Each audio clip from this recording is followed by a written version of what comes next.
The human brain is a network of approximately 100 billion neurons. Different experiences create different neural connections which bring about different emotions. And depending on which neurons get stimulated, certain connections become stronger and more efficient, while others may become weaker. This is what's called neuroplasticity. Someone who trains to be a musician will create stronger neural connections that link the two hemispheres of the brain in order to be musically creative. Virtually any sort of talent or skill can be created through training. Rudiger Gamm, who was a self-admitted hopeless student, used to fail at basic math and went on to train his abilities and became a famous human calculator, capable of performing extremely complex mathematics. Rationality and emotional resilience work the same way. These are neural connections that can be strengthened. Whatever you are doing at any time, you are physically modifying your brain to become better at it. Since this is such a foundational mechanism of the brain, being self-aware can greatly enrich our life experience.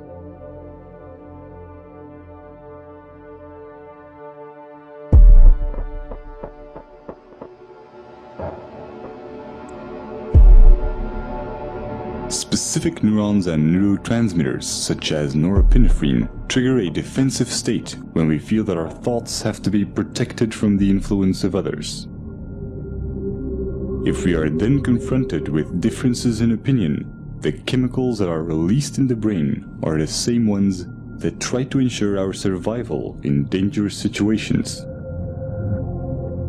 In this defensive state, the more primitive part of the brain interferes with rational thinking, and the limbic system can knock out most of our working memory, physically causing narrow-mindedness. We see this in the politics of fear, in the strategy of poker players, or simply when someone is stubborn in a discussion. No matter how valuable an idea is, the brain has trouble processing it when it is in such a state. On a neural level, it reacts as if we're being threatened, even if this threat comes from harmless opinions or facts that we may otherwise find helpful and could rationally agree with.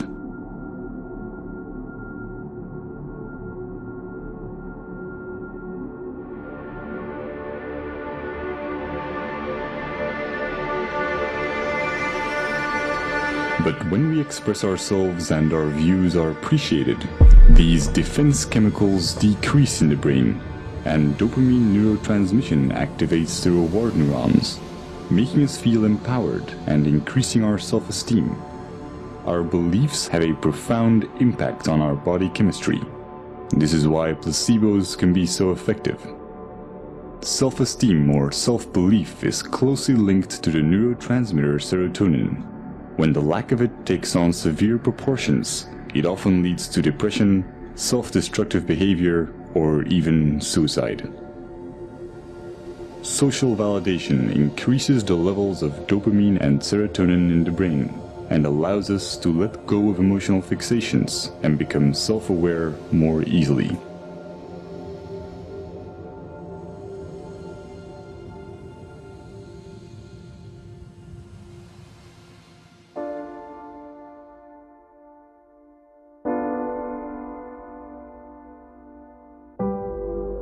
Social psychology often looks at the basic human need to fit in and calls this the normative social influence.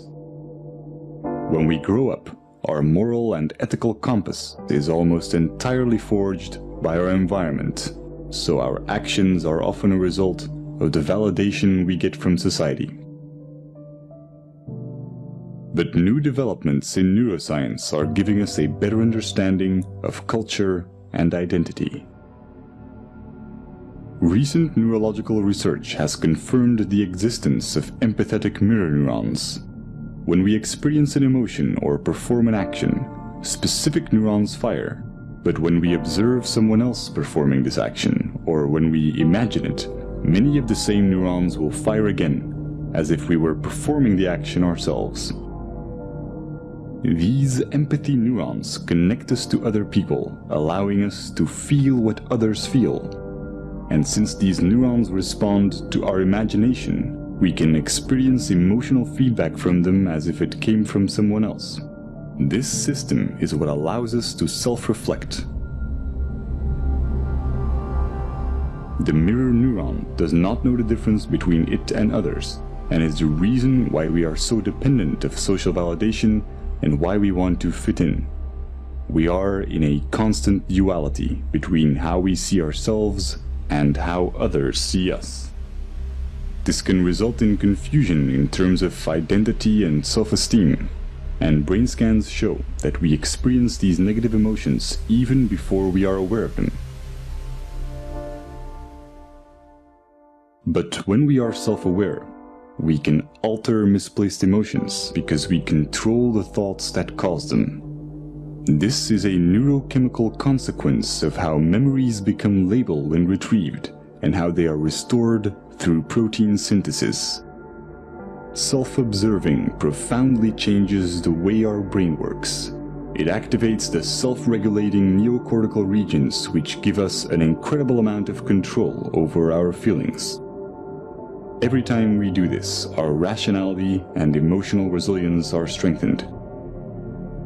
When we are not being self-aware, most of our thoughts and actions are impulsive. And the idea that we are randomly reacting and not making conscious choices is instinctively frustrating. The brain resolves this by creating explanations for our behavior and physically rewriting it into our memories through memory reconsolidation, making us believe that we were in control of our actions. This is also called backward rationalization, and it can leave most of our negative emotions unresolved and ready to be triggered at any time. They become a constant fuel to our confusion, as our brain will keep trying to justify why we behaved irrationally.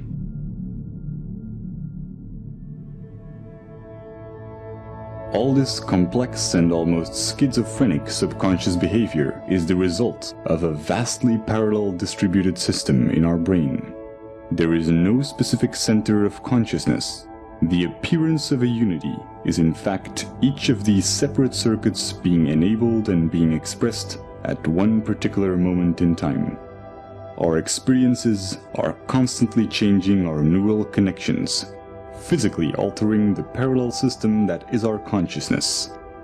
Direct modifications to this can have surreal consequences that bring into question what and where consciousness really is. If your left cerebral hemisphere were to be disconnected from the right, as is the case in split brain patients, you would normally still be able to talk and think from the left hemisphere, while your right hemisphere would have very limited cognitive capacities. Your left brain will not miss the right part, even though this profoundly changes your perception. One consequence of this is that you can no longer describe the right half of someone's face, but you will never mention it. You will never see it as a problem or even realize that something has changed. Since this affects more than just your perception of the real world and also applies to your mental images, it is not just a sensory problem, but a fundamental change in your consciousness.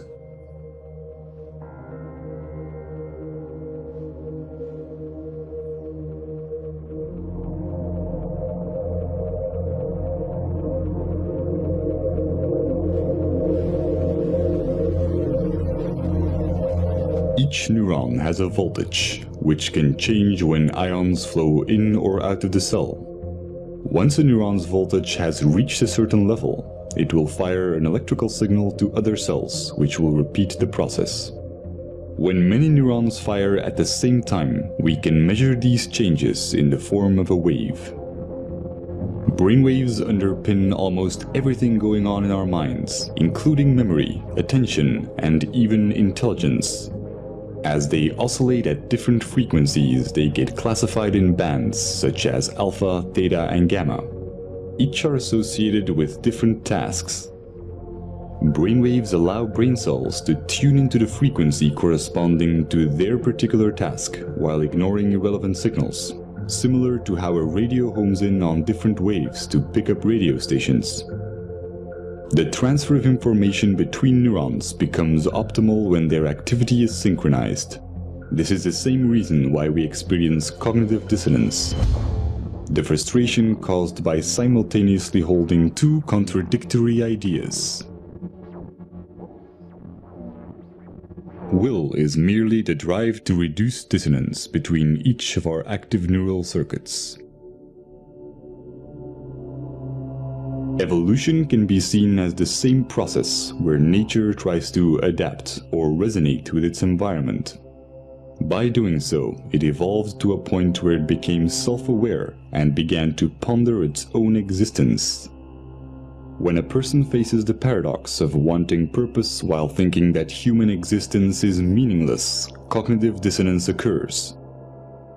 Throughout history, this has led many to reach for spiritual and religious guidance, challenging science as it failed to give answers to existential questions, such as why or what am I?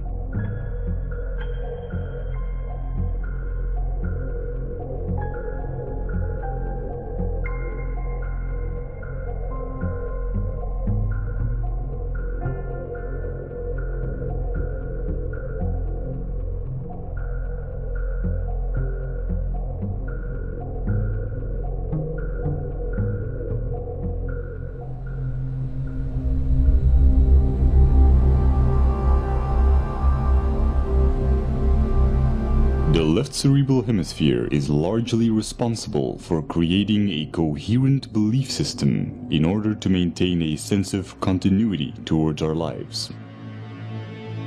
New experiences get folded into the pre-existing belief system. When they don't fit, they are simply denied. Counterbalancing this is the right cerebral hemisphere, which has the opposite tendency. Whereas the left hemisphere tries to preserve the model, the right hemisphere is constantly challenging the status quo. When the discrepant anomalies become too large, the right hemisphere forces a revision in our worldview. However, when our beliefs are too strong, the right hemisphere may not succeed in overriding our denial.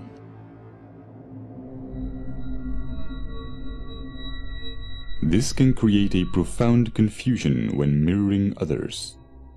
When the neural connections that physically define our belief system are not strongly developed or active, then our consciousness, the unity of all the separate active circuits at that moment, may consist mainly of activity related to our mirror neurons. Just as when we experience hunger, our consciousness consists mostly of other neural interactions for consuming food. This is not the result of some core self giving commands to different cerebral areas. All the different parts of the brain become active and inactive and interact without a core.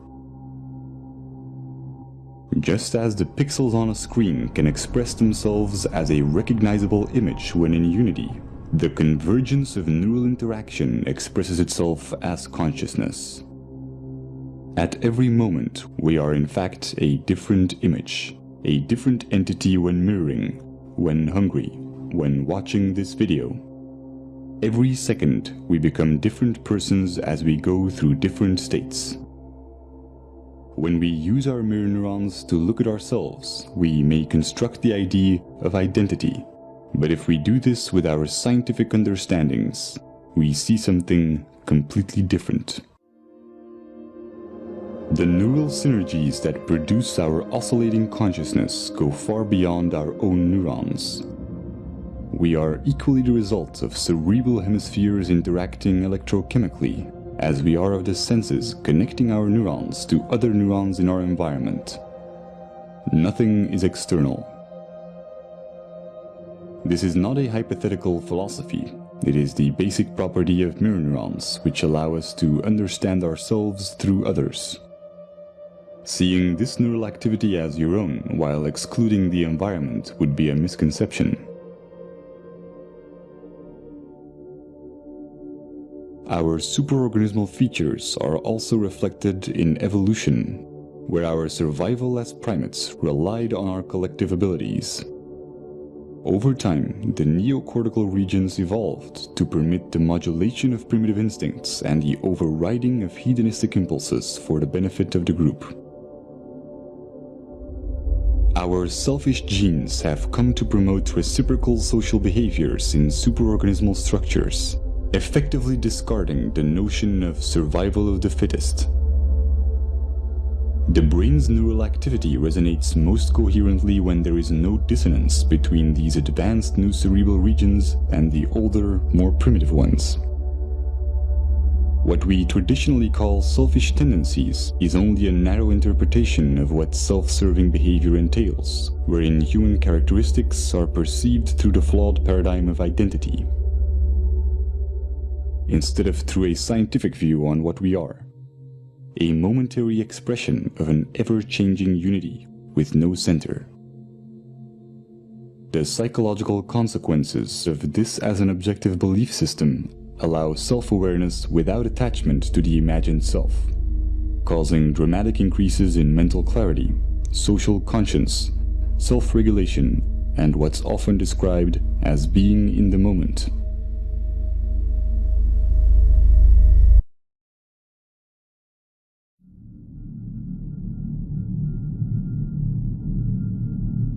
The common cultural belief has mostly been that we need a narrative, a diachronic view on our life to establish moral values. But with our current understandings of the empathic and social nature of the brain, we now know that a purely scientific view with no attachment to our identity or story yields a far more accurate, meaningful, and ethical paradigm than our anecdotal values.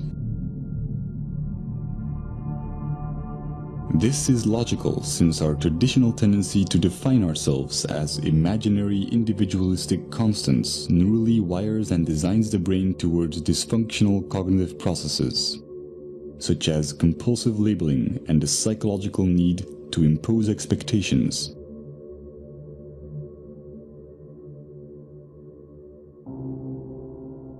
Practical labeling underpins all forms of interactions in our daily lives. But by psychologically labeling the self as internal and the environment as external, we constrain our own neurochemical processes and experience a diluted disconnection.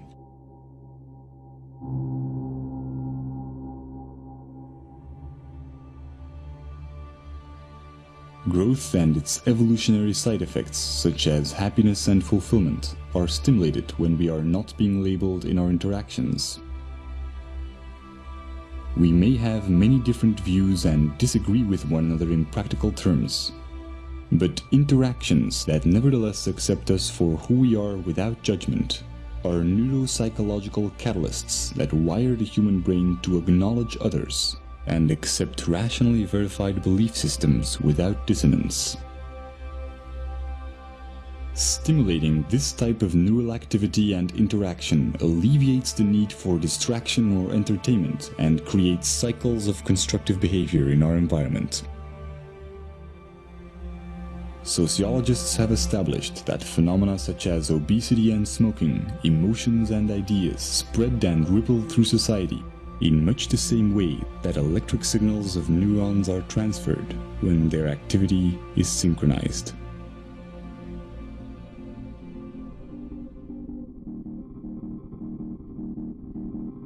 We are a global network of neurochemical reactions, and the self-amplifying cycle of acceptance and acknowledgement, sustained by the daily choices in our interactions, is the chain reaction that will ultimately define our collective ability to overcome imagined differences and look at life in the grand scheme of things.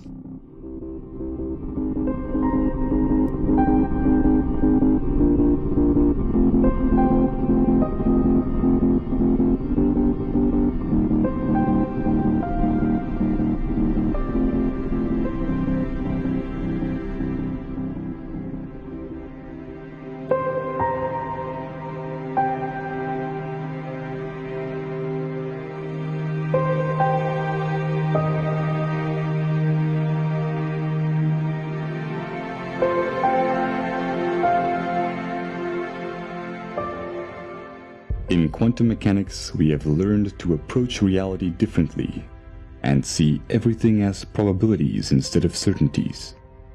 In a mathematical sense, anything is possible. As well as in science as in our daily lives, the extent to which we can calculate or figure out probabilities is determined by our intellectual capability to recognize patterns. The less biased we are, the clearer we can identify these patterns and base our actions on reasonable probabilities. Since it's in the very nature of our brain's left hemisphere to deny ideas that do not fit into our current paradigm, the more attached we are to a belief system, the less able we are to make conscious choices for ourselves. But by observing this process, we expand our awareness and enhance our free will. It is said that wisdom comes with age, but with openness and skepticism, the key principles of the scientific method. We don't need decades of trial and error to sort out which of our convictions may be improbable. The question is not whether our beliefs are right or wrong, but whether or not being emotionally attached to them is more or less likely going to benefit us. There is no such thing as a free choice while being emotionally attached to a belief system. The moment we are self-aware enough to realize this, we can truly work together to figure out the real odds of what will benefit us the most.